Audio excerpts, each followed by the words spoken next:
அஸ்ஸலாமு அலைக்கும் அக்கா. இது நேற்று உள்ள வீடியோ தான்.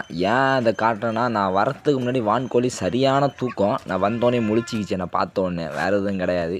அதுக்கப்புறம் சாயந்தரம் வழக்கம் போல் கோழி முட்டைலாம் எடுத்துக்கிட்டு, அதுக்கப்புறம் கோழி அடைக்கலான்னு போகிறதுக்கு முன்னாடி அவங்களே போய் அழகாக கூண்டுள்ள உட்காந்துருந்தாங்க. அதனால் போய்ட்டு கிறுகிறுன்னு அதை அடைச்சி விட்டுட்டு, அப்படியே இன்றைக்குள்ள வீடியோக்கு வந்துடலாம் அக்கா. இன்றைக்கி வீடியோ காலையிலலாம் சாப்பாடு போடல, மதியம் தான் போட்டேன். அது ஏன்னா நம்ம காலையிலே எங்கள் மாமா ஃபோன் அடித்து கூப்பிட்டாரு. இது மாதிரி கோழி சளி பிடிச்சிருக்கு தட்டி விடுன்னு. ஆனால் பார்த்தா சளி பிடிக்கல, அது நல்லா தான் இருக்குது. அப்புறம் வாத்துக்கு 12 முட்டை அடை வச்சோம். இப்போ பார்த்தா 4, 5, 6, 7 முட்டை தான் இருக்குது. அந்த 7 முட்டையிலையும் 3 முட்டை வேஸ்ட்டாக போயிடுச்சு. அதில் 3 முட்டை தான் சிக்கு வரும், அதில் ஒன்றும் வராது. ஏன்னா அது ஒரு மாதிரி கரு கொட்டின மாதிரி ஃபீல் தெரியல. அது ஒன்று தான். அதுக்கப்புறம் நம்ம பசங்களுக்கு பாசத்துக்கு ஒரு அளவே இல்லாமல் போயிடுச்சு மக்கா. டப்பாக்குள்ளே போய் மாட்டிக்கிறாங்க. வேகமாக வராங்க, டப்புக்குள்ள போய் டப்பாக்குள்ளே விழுந்துடுறாங்க. என்ன சொல்கிறதுன்னு தெரியல.